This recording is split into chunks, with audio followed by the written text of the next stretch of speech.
జగన్ ఇంతకన్నా దిగజారుడు అనుకున్న ప్రతిసారి ఇంతకు మించి దిగజారుతూనే వస్తున్నాడు.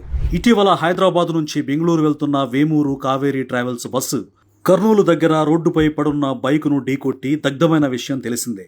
కానీ బస్సు ప్రమాదం జరిగినప్పటి నుంచి రకరకాలుగా కథనాలు అల్లుతూ ప్రభుత్వంపై అసత్య ప్రచారాలు వైసీపీ వారు చేస్తున్నారు. ఘటన జరిగిన 10 నిమిషాలకే బస్సుకు ఫిట్నెస్ లేదన్నారు. అది ఫేక్.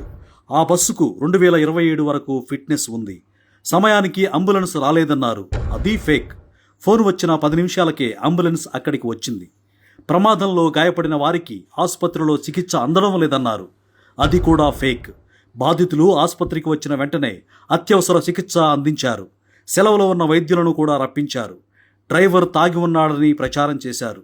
అది ఫేక్.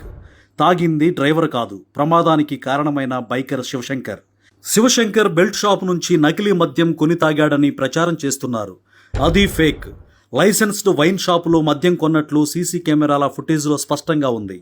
వేమూరి కావేరీ ట్రావెల్స్ యజమాని టీడీపీ నాయకుడంటూ ప్రచారం చేశారు. అది ఫేక్.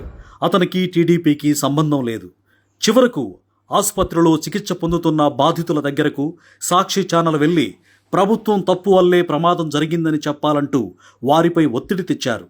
పాపం అని కూడా లేకుండా ఒక బస్సు ప్రమాదాన్ని కూడా ఇంత నీచంగా తన రాజకీయానికి వాడుకోవడానికి చూశాడు జగన్. ఇంత బరితెగించి శవ రాజకీయాలు చేస్తున్న జగన్ తీరు చూస్తుంటే శవాలను పీక్కు తినే రాబందులు కూడా సిగ్గుపడతాయి. అంత నీచమంటూ ప్రజలు అభిప్రాయపడుతున్నారు.